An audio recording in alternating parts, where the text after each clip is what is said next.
Hello, folks. Ward Colin here with another segment of The Ongoing Race. And today I have with me Dr. Steve Bien-Aime of the LSU Manship School of Mass Communication. What exactly is your title? I'm an assistant professor of journalism in the Manship School, teaching classes specializing in race and mass culture and journalism skills courses. An interesting thing about you or this particular interview is that the previous people that I have interviewed have all had professional experience within mass media, within sports journalism. You, however, have professional experience within sports media. I see you worked as a staff editor for Fox Sports, but you also have the academia side of it. How has having the academia side as well as the professional side changed your viewpoint? I think it's a good question. I think my practice as a scholar is informed by what I know within the business. So where some of my colleagues in academia might be extremely critical of journalistic practice, at the end of the day, it is a business. So there are financial decisions that are made. At the same time, I believe my academic training has allowed me to look at different structures in sport journalism or sports journalism, depending on who you're talking to. But it's allowed me to have a deeper cultural and sociological understanding of why some things are the way they are in sports and in journalism. But at the same time, I have more tools to address some practices within the industry. When you say it gives you the opportunity to look at certain things differently, may you give me an example of something that you look at differently, perhaps that someone without the academic experience may look at differently, or something that you saw differently once you received more academia background? My primary area is race and gender within news and sports media. So I focus a lot on gender. And so when we look at the heavy exclusion of women within sports media, you can push out ESPN, Fox, NBC Sports, because national media is only a small slice of all the sports media you'll consume. You see that women are excluded. If you put on ESPN, the sports affiliate in New Orleans or the sports affiliate in Baton Rouge, with which I'm more familiar now, I don't hear women on that. So if you look at the history of sports, or at least post-industrial revolution, women were heavily excluded in sport. Arguments were made they are too fragile, which is why they were limited for years to, I believe it was the 400 meters or the 800 meter runs. The structure of basketball, at one point, women were only allowed to play half court. And so you see that women were excluded or marginalized within sports from a practitioner, participant perspective. So then how surprised should we be that society and in sports media marginalizes and pushes aside women in the industry? But you have to have that kind of broader based knowledge to understand that. And so when we look at discourses of race, discourses of gender, discourses of masculinity within sport, you have to really have an understanding of what does that mean in a sociological, cultural context. And you mentioned that the demographics of sports have changed a lot. You look at the NBA, the color line wasn't broken until the 1950s, in which African American players were allowed. You look at journalism and mass media as a profession, and traditionally it's an industry that has majority middle-aged white men as opposed to African Americans and also women. Have you seen an increase from that standpoint of getting more diversity within mass media? It's a mixed bag. The increases were very sharp, going from, at least in gender and in race, from the 1980s till about the turn of the century. As the economics of journalism suffered, efforts in diversity have slowed. It's still vastly improved from where it was, but seeing more people of color in the newsroom and more women in newsrooms they're still ongoing, but they've slowed a lot. But it does beg an interesting question as to what are the correct, not correct, but how far can we go, right? If I think according to the American Society of News Editors, newsrooms are about 63%, or you can just round it down, 60% men and 40% women. That's been pretty steady, around 37 to 40%, or 36, 37% has been pretty steady for about 6, 7 years. So does that mean that we need a new initiative, or is that the way that it goes? And when you However, talk about, just to add one more point, when we look at mass communication degrees, because over 90% of journalists have college degrees, we see in mass comm that women are 2/3 of the bachelor's recipients of the degrees.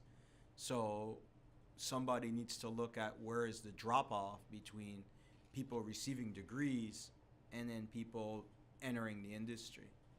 and when you talk about certain initiatives, you have an initiative from major networks such as ESPN or NFL Network, where they have specific media diversity departments to hire and push the diversity agenda. In the NFL, you have the Rooney Rule, which specifically was implemented to increase the employment of minorities. However, some people have given the criticism that it's more of a mockery and the rule hasn't worked out the way that it should have, because many people who are in the hiring positions don't intend on hiring these minorities, but only interview them to meet a specific quota. So when you talk about implementing certain initiatives, do you believe that there should be certain guidelines, or how do you think that would shape the overall impact of initiatives? I think that these initiatives they're nice ideas, but they're treating a symptom and not a cause of the problem. I look at treating the causes. And when people hire folks they're around, folks they know, they recommend people they know. In the journalism business, it's very difficult to get a job unless you know somebody at that place, or the hiring manager knows somebody who knows you. And so if you are, let's say, a man in sports, and you know 99 out of your 100 closest journalism connections are all men. So when you ask someone, hey, who are we hiring? You might lean upon your 99 men. If you are an NFL owner and you associate predominantly with white men, are you more apt to hire a person of color? Most likely not. You stay in, human beings are tribal people, so to speak. They will hire people with whom they can identify and with whom they feel comfortable. Initiatives to broaden diversity, either in terms of race, religion, gender, sexual identity or sexual orientation, ability, physical ability, whether we can even talk about that with diversity. These initiatives are all good, but they're not solving the actual problem. They're treating a symptom. When we talk about diversity, the dictionary definition of diversity is a range of different things. And diversity not only affects the media or the positions within the media, but also when you talk about the audience and the audience's viewpoint. Research in 2012 from Gallegos and Blecha stated that, the research addressed how racially imbalanced media potentially affects professional sports by stating that the news media, which is largely comprised of white men in management positions, place white players atop the marketing agenda, despite the fact that a majority of the players are black. This tactic could lead the audience to believe that white players are the better players, but this is not necessarily true. So when we talk about certain initiatives for hiring positions, it doesn't just affect the world in terms of employment, but it has a trickle-down effect because it affects the audiences, the people that work within those positions, and also the people that are higher up. And when you talk about certain viewpoints, then that's when you get into the aspect of promoting potential stereotypes and framing. And when I say framing, framing is portraying an aspect of an issue as reality in order to promote certain aspects of society. Framing selects and emphasizes ideas or characteristics that are generally accepted as reality. If you don't have those wide viewpoints, and as we talk about diversity with being different, if you don't have those different spectrums of people, then how can you honestly give different viewpoints for a variety group of people? So, how do you think the diversity or lack thereof in sports changes the way that you do your job? I don't think that the lack of diversity or the amount of diversity would change my job. It is there are always going to be groups who are being marginalized or silenced. It is then to figure out how do we do that better. Then it's a function of understanding the depictions or the frames, right? So frames can also be very benign. They help people understand the phenomenon that you're trying to tell them about.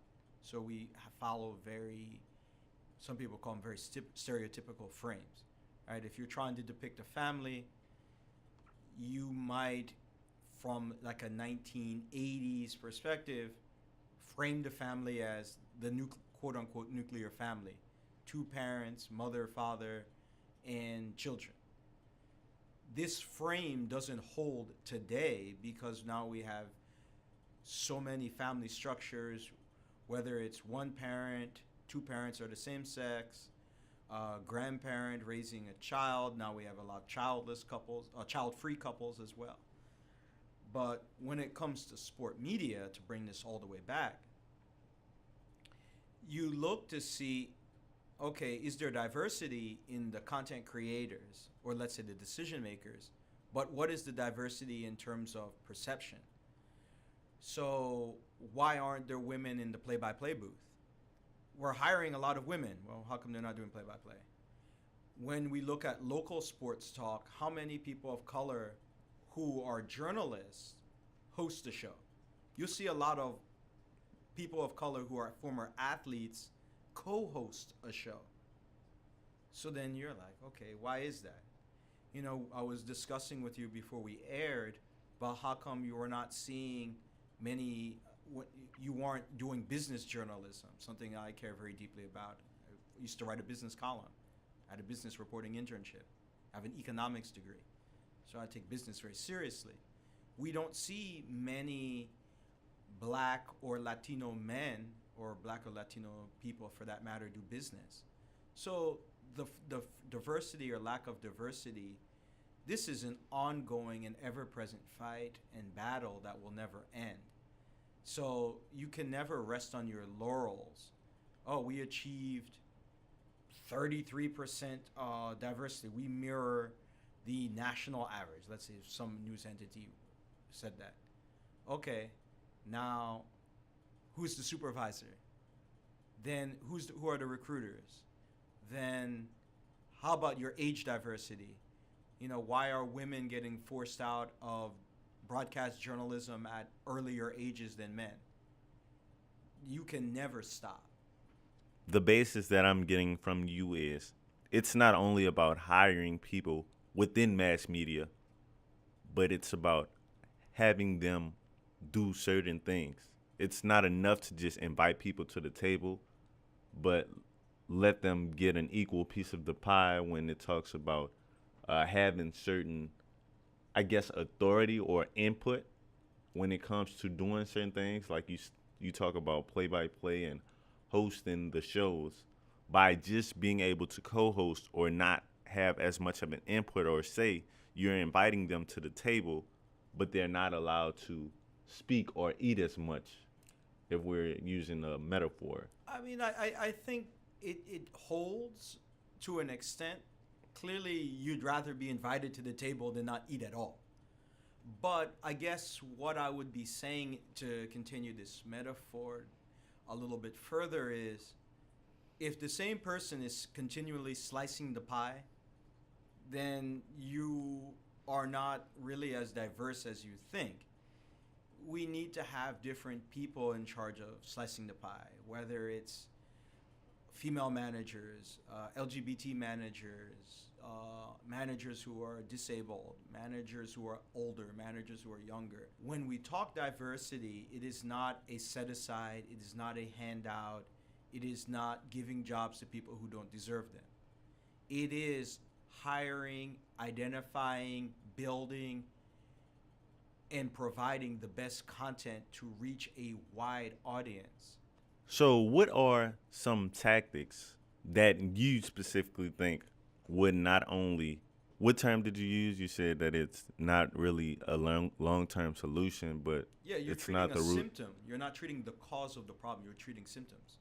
So, how can one differentiate and be able to treat and cure the problem as opposed to curing a symptom? Well, you just have to open your eyes. If you're a journalist, these are obvious. If you never are in spaces in which you are not the majority, if you interact in spaces where you're always the majority, then you're part of the problem. If you only write about people with whom you like or you feel comfortable, you're part of the problem. If you're going to talk sports and you're going to talk about building a new stadium, Las Vegas, in Nevada is just taking the first step toward giving the Oakland Raiders a sports stadium. If you as a sports reporter don't understand, shouldn't I look at the poverty levels in the state? Shouldn't I look at the lobbying interests? Because Nevada has a lot of poor folk in there.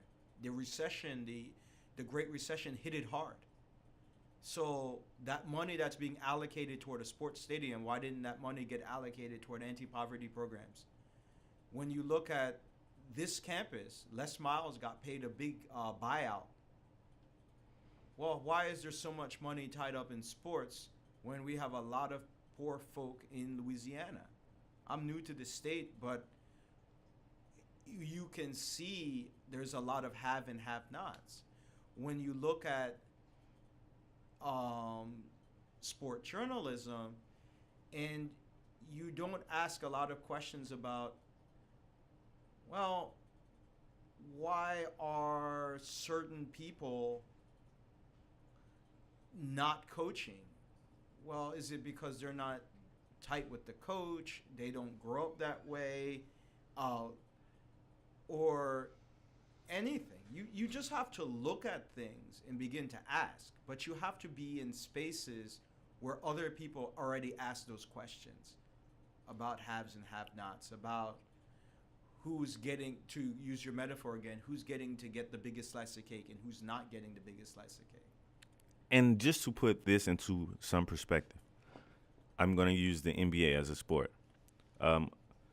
So in the 2014-2015 season, 74% of all players were black, and 23% of the players were white. This is from the NBA's Race and Diversity Report Card.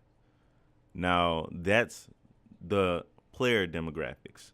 But when you look at the journalistic side, blacks accounted for only almost 18.8, so let's say 19% of the radio and television broadcast positions in the NBA during the 2014-2015 season, which is the season where I say that you have 74%. Those are the ex-athletes.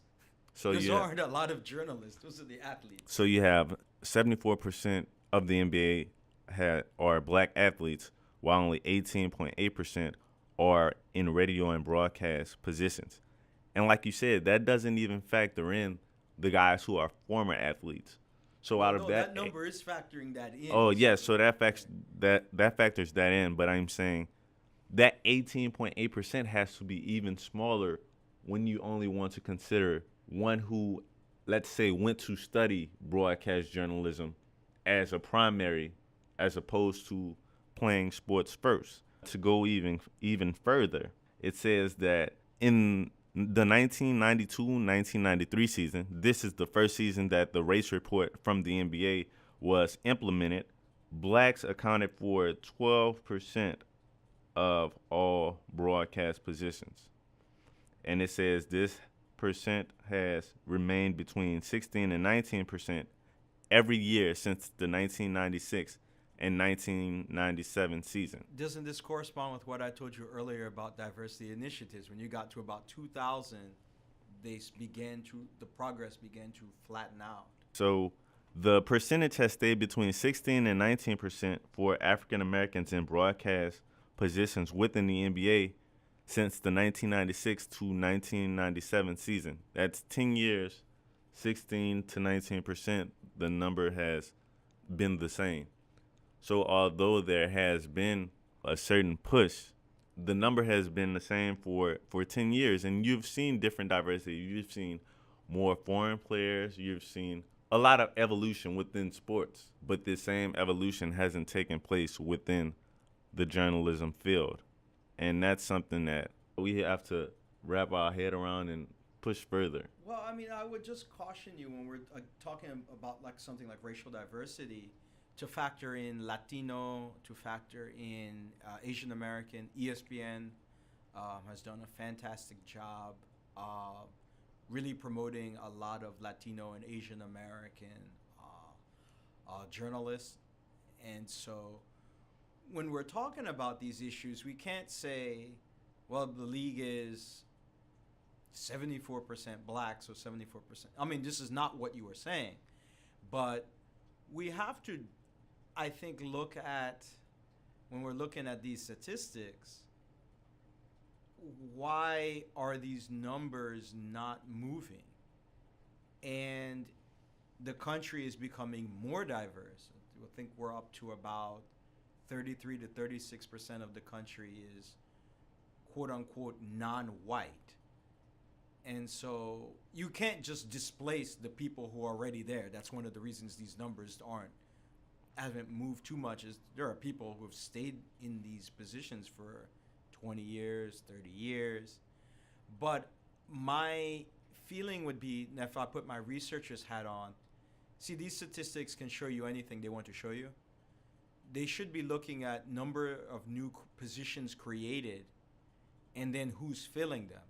Now, if you're filling the same positions with the same people or the people from the same demographics, heterosexual,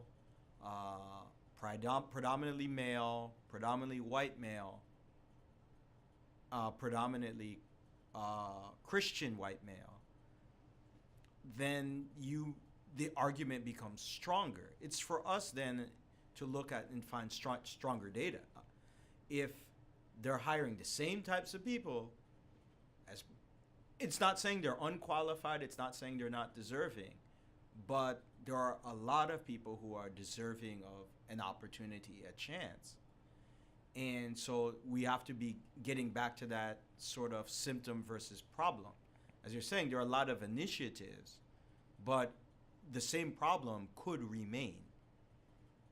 And you mentioned the same problem remaining. Research has been done. For instance, Johnson, Hullian, and Westerfield, they did a study that pretty much determined, it was a study of 4 photographs, and pretty much the participants were asked about the picture in terms of a successful athlete. When they viewed the pictures, the participants, both black and white, they attributed the black athlete's success to physical attributes, while attributing the white success to their work ethic and environment. And this is not only based on the audience's standpoint, but also with athletes as well. There's been research as well that stated that athletes tend to believe in these stereotypes as well. So when you talk about the importance of certain stereotypes, you have to look at these things from all different perspectives. It affects the athlete, and stereotypes and framing is also something that's evident within kids as well. It's been stated that prejudices and racial stereotypes can negatively affect a child's way of social interactions and development, because a child's attitude towards someone based on their race is determined by the messages that they received. And this is something that is developed in children before they're enrolled in grade school. This is research based from Levy and Rosenthal that was done in 2009. So when you factor in that this is something that has an impact on kids at the age of 5, so growing up from the age of 5 and up until you're a college athlete, you're believing in these certain things, and it's embedded within you from that standpoint up until now. So at that point, if it's something that's been embedded in you from the age of 5, how can you change that viewpoint? Let's say if someone's a young adult or an adult, and they want to get away from those stereotypes. Broaden your horizons. When I see these quote white European athletes coming over and dunking on a bunch of folks, I'm like, okay, those are some great athletes. When I look at Michael Phelps, he's a great athlete. When I look at some of these great baseball players who are robbing home runs in center field, these are great athletes. I think that what happens is that society becomes very lazy. We love stereotypes because we don't want to think. That's laziness is something that Michael Cobble of WBRZ Sports 2, he and also Mr. Tommy Krysan, both of those gentlemen identify laziness as a way to, let's just go with the norm. It's been this way. I might not have to do as many research, and that's the basis. It gives you a way to explain something that you might not want to explain. Well, it goes further than that. Stereotyping in and of itself is not inherently bad. Like if I saw a tiger, or around LSU, so let me change that. If I saw a lion, I don't know anything about lions, but I'm going to flee or get very far away from the lion. Am I stereotyping the lion? Yes. Do I feel comfortable doing that? Yes. When it becomes problematic, and I hate that word, when it becomes a problem, an issue, is what you're talking about. When you look at someone like LeBron James, who's clearly one of the smartest basketball players out there, looking at his court awareness, looking at how he can direct his teammates to do things. I've seen a lot of players who can jump very high. I've seen a lot of people who can run really fast. They're generally not great at sports at the professional level. You have to be smart intellectually. You have to be a hard worker. These two things go hand in hand in athletics and in most things in life. You're going to be talented in life. You need to have some ability. You need to have some talent, but you have to work hard. When we start looking at it, this diminishes the white athlete too. I saw a fascinating presentation. Sadly, I won't be able to go to this conference this year. I think now he's a doctoral student at Texas A&M. I think it's Texas A&M. He was 6'8", high school white kid. When he was telling us the story, his ethnography. He was able to dunk and do a whole bunch of things, and his coach comes from a white suburb, and the person who was telling the story, now a doctoral student, is also came from a white suburbs. The coach made him a captain of the team. It was predominantly black, he and another white student. And then the coach put him at center, thinking he was unathletic. In my sports class in a couple of weeks, we're going to look at the scouting report of J.J. Watt. It never talked about his athleticism. For people who watch NFL football, J.J. Watt is a freak of an athlete. And just to give a current example on that, you have Deshaun Watson, the quarterback for the Clemson Tigers. It says, Deshaun Watson has said that despite being named the NCAA's top collegiate quarterback, that he's stereotyped primarily as a runner because he is black, and he is often referred to as a dual-threat quarterback, someone who utilizes his athletic and running ability in addition to passing. Watson refers to dual threat as a code word, while NFL media analyst and former pro football scout Bucky Brooks says it diminishes their standing as far as how they are viewed as a pro prospect.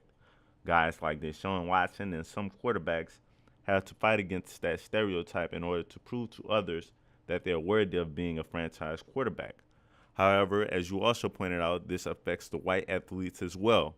Stanford's running back, Christian McCaffrey, a guy who broke the NCAA record for all-purpose yard, has stated that despite being named the Associated Press College Football Player of the Year, and as I stated, holds the NCAA record for most all-purpose yards, he says that cold words can diminish his athletic ability as well.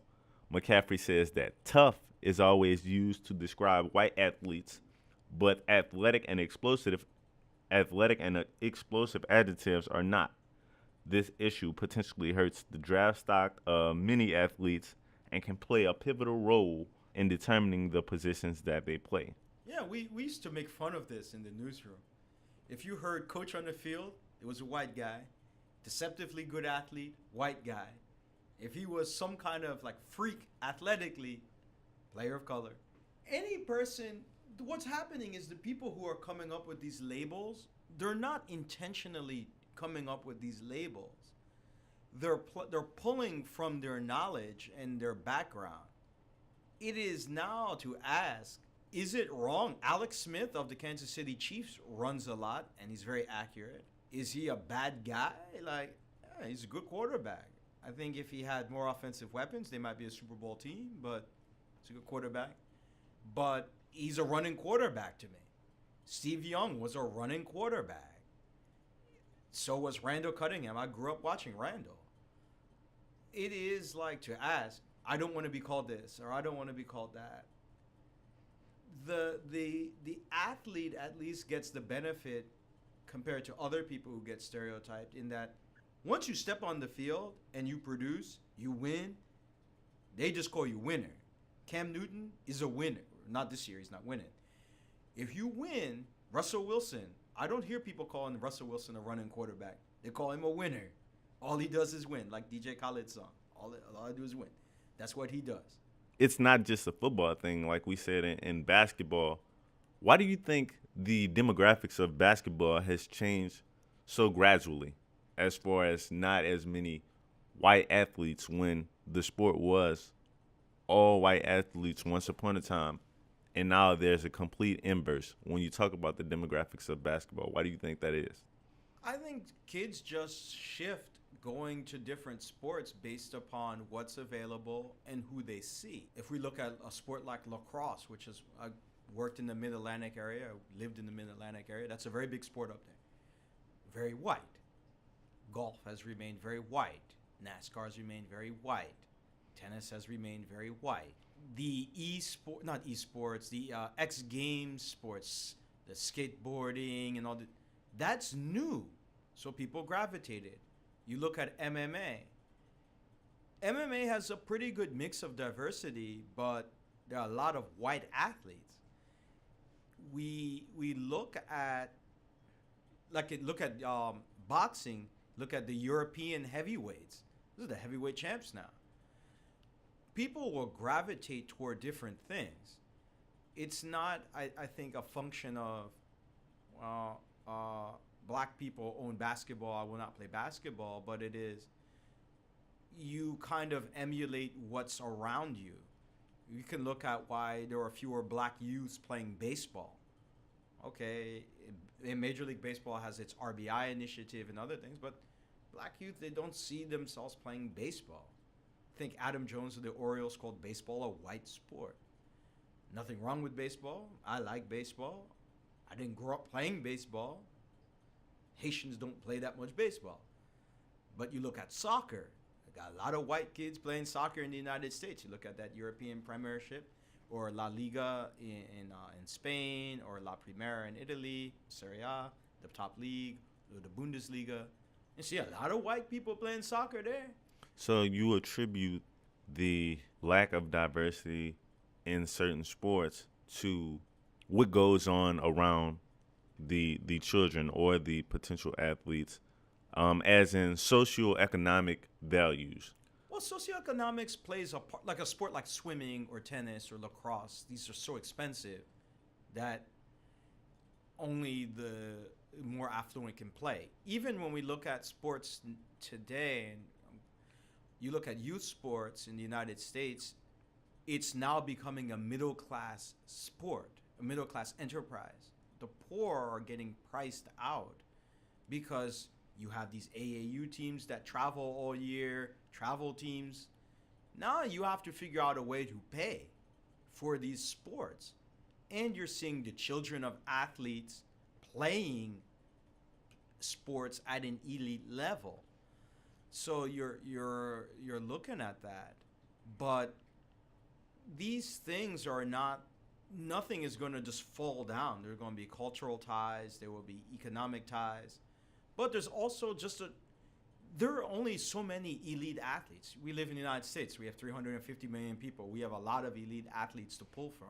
Europe has diversified, but it's not like you see a dearth of white players on the German team. They have players of color who are Arab, who are or part Arab, part German, or part black and part German or black. Like, you see them, but it's not as if like all of a sudden, like Bastian Schweinsteiger. Just I did the emphasis because that's an inside joke for the people who worked at Fox Sports. We love the midfielder Bastian Schweinsteiger. You say that depending on what a child or teenager sees, that will influence what sport that they play. When we talk about, let's just use America, for example.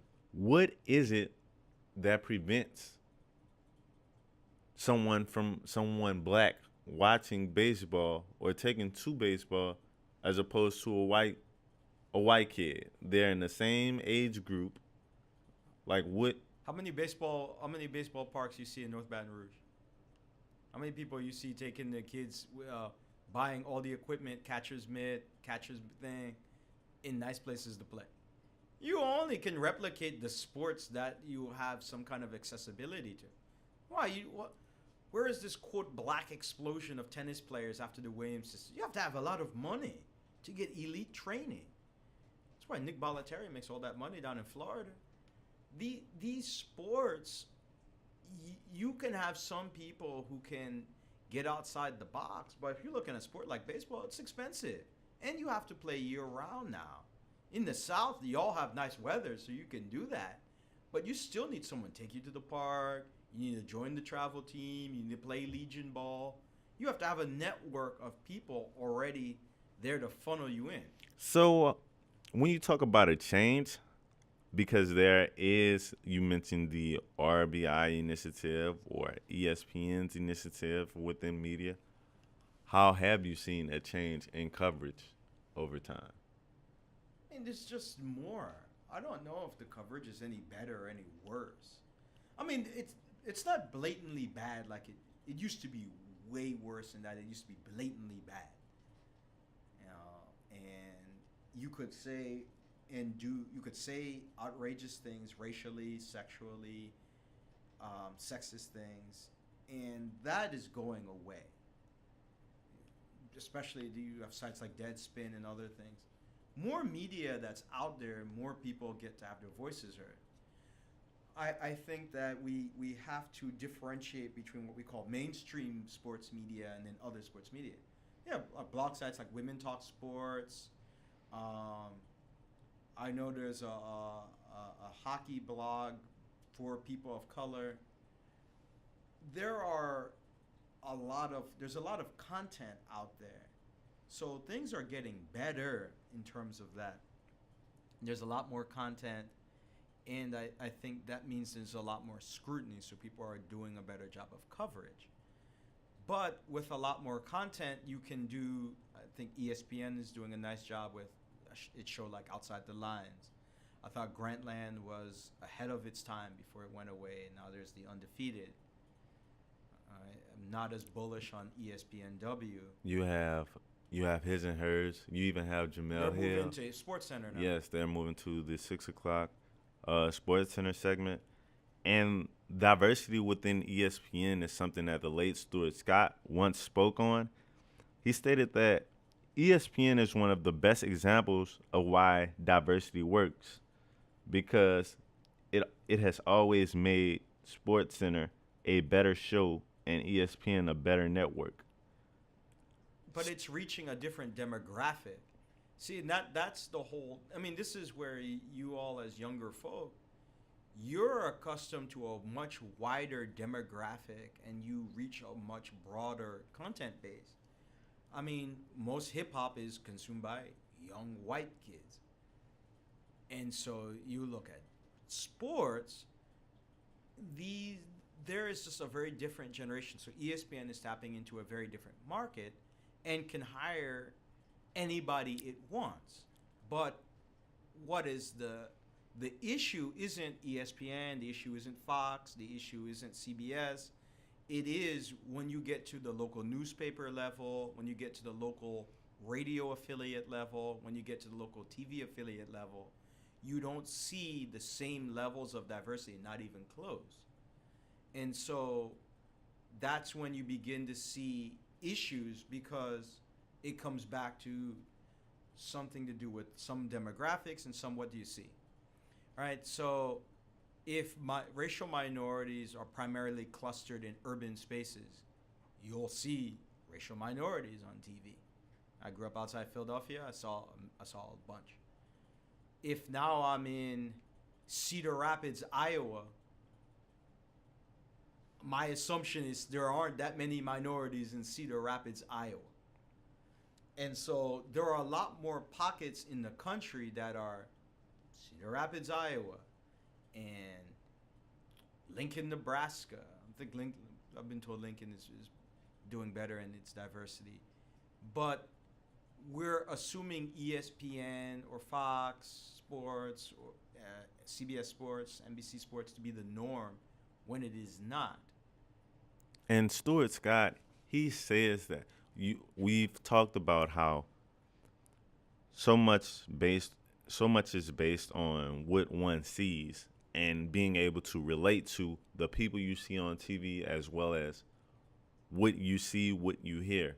Stuart Scott, again, he stated that he used television broadcasting and journalism to exhibit African American culture. So, do you think that, I don't know if you can exactly push. I'll just answer the question as is, and it is very fascinating. I think in junior high when I was watching Stuart Scott, and he was cool. Then I had older relatives who thought Stuart Scott was doing some kind of parody, booyah, and all these things, and they would begin to do as I was doing with the massaging one's temples. It isn't to go and say that you have to be overtly black or overtly feminine or overtly gay, or it is for you to provide an authentic representation of oneself. And I think that's what Stuart Scott meant. When I watch Gus Johnson, now at Fox, I think there's an authenticity to what he did. But when I watch the late John Saunders, who was very much the classically trained broadcaster, very much the highbrow version of what you would imagine a sports broadcaster to be, I think he was still very authentic. And I think that's what Stuart meant, and what we need to achieve when we're talking about diversity is you don't have to play a caricature of a black man, a Latino man, or a white woman, or a gay person, or a disabled person. You get to play your authentic self. In 2008, Buffington and Frehley, their research showed that there has been more studies that concentrate on media and race in sports as opposed to studies that focus on the audience's perception of race and media relations within sports. So if majority of the research that's done doesn't necessarily include the audience's perception, doesn't that kind of hurt what we're trying to do as a society, because you don't have both sides of the story? Sounds like you're bucking to go for the PhD program, Chuck. I think audience studies, there's a lot of money. There are people doing audience studies. They just do it in the private sector. There's a ton of bread to be made in the private sector with audience studies. It's unclear, right? People, I think, at times give too much power to the media. It is not the media tell you something is bad, therefore it is bad. this presidential election never would have taken the twists and turns it had if media had this kind of totalizing power. It's as you were saying as well, with there are sociological factors. You grow up when you're a 5-year-old kid and you have perceptions. I mean, we see this with perceptions about people who are obese.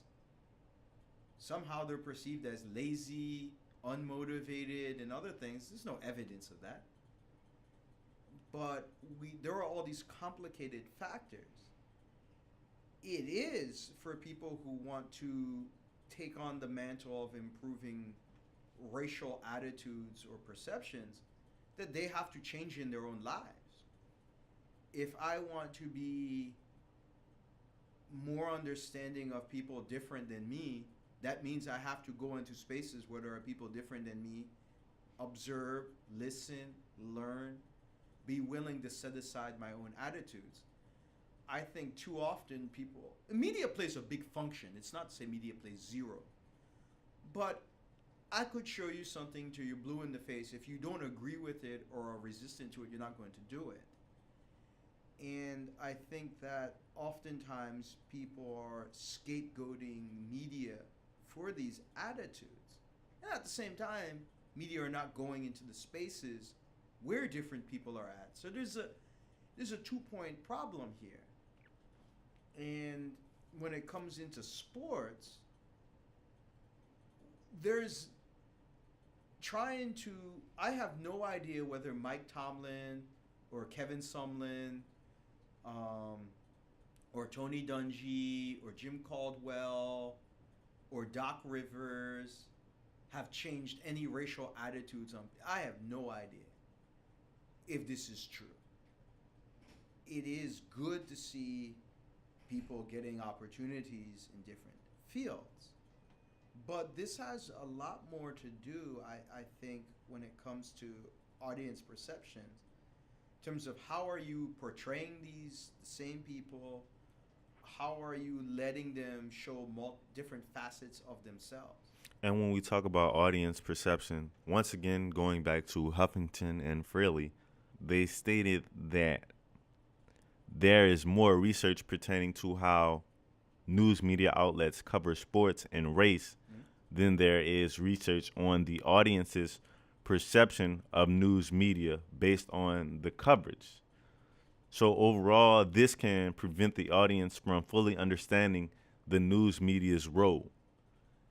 And if you don't fully understand the news media role, then that could ultimately affect your ability to decide for what is sensationalism and what is authentic news media. I'm going to turn this around on you. What is the news media's role? What is the news media's role? In this environment that we are in, what is the news media's role? To provide the facts. and in this presidential cycle, I've seen Bernie Sanders people, I've seen the Libertarians, the Green Party, the 15 people who lost to Donald Trump and Hillary Clinton all say the news media is dishonest. I've heard countless sports people say the media is dishonest. The facts are not neutral. The facts contain power. The story is what shapes the facts. It's the frame. See, we're going to bring this full circle. The frame is what you're asking. The facts, if I were to say, Chuck, this is a fact. A lot of the obese people are poor. Is it a fair story to say, well, clearly the poor have too much to eat in the United States, that's why they're fat? No. But I'm going by the facts, Chuck. I'm going by the facts. And this isn't true. You have to then look at access to food, access to safe spaces for exercise. You have to look at quality of the food. You have to look at education, who's being educated on nutrition. There are all these other factors. So these aren't value neutral. The audience perception of these things, it counts, but there are a ton of studies about the frame and how these perceptions work. So, but these perceptions can only work if the audience can understand the frame. The audience has to do part of the lifting because the frame is only relevant if the audience can comprehend the frame. The audience can't comprehend the frame. Whatever you show them is not relevant to them. They won't watch it. They'll change the channel. Give me something I can understand.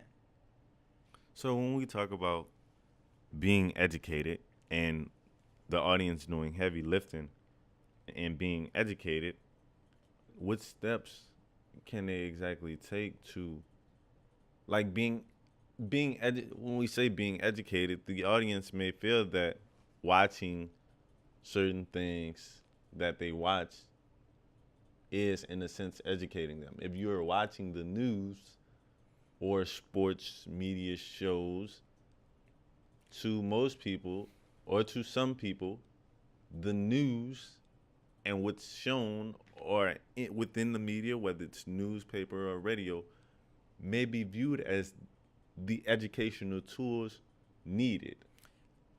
I'm going to take my last bit as a plea to people.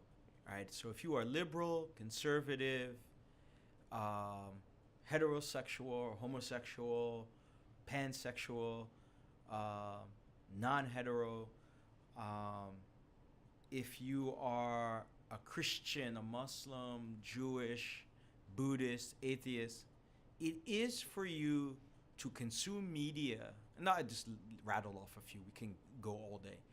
Consume media that challenges you, that forces you to reevaluate your positions. Interact with people who are different than you to see how they do things, to see if that challenges and changes your stereotypes. It is to avoid the laziness that your previous guests have talked about. If you are a liberal but you read the National Review and you read Reason and you read the Wall Street Journal, then you'll see very different reasons as why people disagree with Obamacare. If you are a conservative but you don't read The Economist, you don't read Newsweek, you don't read the New York Times, which, in my opinion, I don't think the New York Times is a liberal outlet, but that's a different issue. You don't read, and you don't read these things, these outlets that provide stuff that goes beyond talking points. If you don't actually go into spaces where you might be uncomfortable, then how are you going to learn and grow? How are you going to understand what it's like for other people? When we talk about learning and growing, this particular project I want to serve as a tool to create that dialogue so that we can learn and grow.